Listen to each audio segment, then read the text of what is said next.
எல்லாமே எனக்கு அம்மா மேலே ஒரு கோவம் தான். கோவப்படும்போது என்கிட்ட எதுக்காக படுறாங்கன்னே தெரியாமல் என்னை திட்டும்போது நிறையா வார்த்தைகள் யூஸ் பண்ணுவாங்க. அவங்க அப்பா மாதிரி கேரக்டர், சேம் அவங்க அப்பா மாதிரியே. என்ன வார்த்தைகள் நம்ம யூஸ் பண்ணுறோன்னே தெரியாமல் யூஸ் பண்ணுவாங்க. ஆனால் அது எனக்கு ரொம்ப ஹர்ட் ஆகும். அதுக்கடுத்து நான் அம்மாட்டேருந்து நான் டிஸ்டன்ஸ் மெயின்டைன் பண்ண ஆரம்பிச்சிட்டேன். நம்ம க்ளோஸாக இருந்தால் தானே அது நம்மளை வந்து அவங்க திட்டுறாங்க அப்படின்றக்காக நான் க்ளோஸா இருக்க போய் தான் சொன்னேன். நான் திட்டுறேன், எங்க நமக்கு உரிமை இருக்கோ அங்கதானே மேம் திட்டுவோம், காட்டுவோம். அங்கதானே அப்ப அந்த உரிமை எனக்கு இருக்குல்ல, ஏன் என்கிட்ட சொல்லல? டாட்டூ போட போறேன்னு என்கிட்ட சொல்லலை, இப்போ நகையை கொடுக்க போறேன்னு என்கிட்ட சொல்லலை, இந்த மாதிரி ஒரு பிரச்சனை நடந்துட்டுருக்குன்னு என்கிட்ட சொல்லலை, எதுவுமே என்கிட்ட சொல்லலை. இப்போ நடந்துட்டுருக்கிறது கூட சிலது எனக்கு தெரியாது. இப்போ சொன்னாங்களே 4 மாதம் நான் வந்துட்டு டிப்ரெஸ்டாக இருந்தேன், எனக்கு தெரியாது. சொன்னாதானே தெரியும். இப்போ உடம்பு சரியில்லைனாலும் சொல்ல மாட்டாங்க, சொன்னாதானே தெரியும். டீ வச்சு தந்தால் எனக்கு அவ்வளோ சந்தோஷமாக இருக்கும்.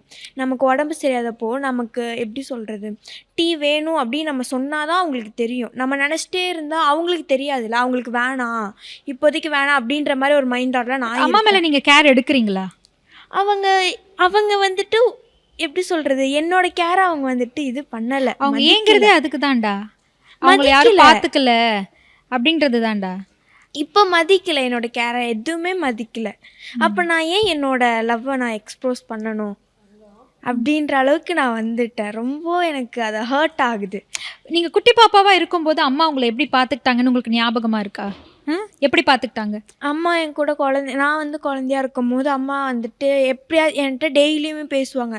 பேசாமல் தான் எனக்கு அன்றைக்கெலாம் நாளே போகாது. சண்டை போட்டாலும் என்னை திட்டம் போதாச்சும் பேசுவாங்க. ஆனால் இப்போல்லாம் வந்துட்டு நான் என் கூட சண்டை போட்டால் வெளியில் போயிடுறாங்க. அவங்களுக்கு எப்படின்னா, என் லைஃப்பில் வந்துட்டு யார் வந்துட்டாலும் அவங்களுக்கு அதுக்கு ஏற்றுக்க அந்த இடத்துல அவள் இல்லை.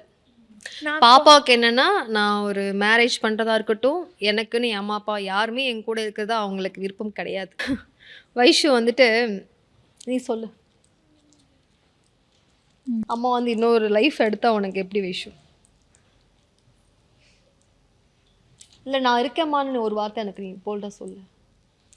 அம்மா எப்படின்னா, ஒரு இடத்துல வந்து நான் கோவம்னு வந்தால் வார்த்தைகள் எப்படி கண்ட்ரோலாக இருக்கணும், அது இருக்க மாட்டாங்க. எனக்கு இந்த பிரச்சனையில் எதுவுமே நான் ஈடுபாடே இல்லாத மாதிரி தான் நான் இருந்தேன். அதுதான் அம்மா வந்துட்டு மெச்சூரிட்டி லெவல் இல்லை அப்படின்னு அம்மா சொல்கிறாங்க. ஆனால் அது கிடையாது. அம்மா வந்துட்டு இந்த பிரச்சனை போகிறதுக்கு முன்னாடி சொல்லிடுவேன், வேணாம், நம்மக்கிட்ட சொல்லவே மாட்டாங்க. பண்ணுறதுக்கு முன்னாடி என்கிட்ட ஒரு வார்த்தை கூட இத்தனை நாள் வரைக்கும் நான் அந்த விஷயம் பண்ண போகிறேன், இது டாட்டூ போடும்போது கூட என்கிட்ட சொல்லலை, சொல்லவே கிடையாது. அப்போ வந்து அது நீயே போய் பண்ணு, என்கிட்ட சொல்லவும் கிடையாது. நீயே போய் பண்ணு, அந்த பிரச்சனையை நீ தானே பார்க்க போகிற அப்படின்ற மாதிரி நான் ஒதுங்கியே தான் நின்னேன். என்கிட்ட சொல்லணும்ல, எனக்கு அந்த கோவம் இருக்கும்ல. என்னோட பேர் நீ அந்த இடத்துல போடலை, அப்போ எனக்கு எவ்வளோ கஷ்டமாக இருந்திருக்கும்.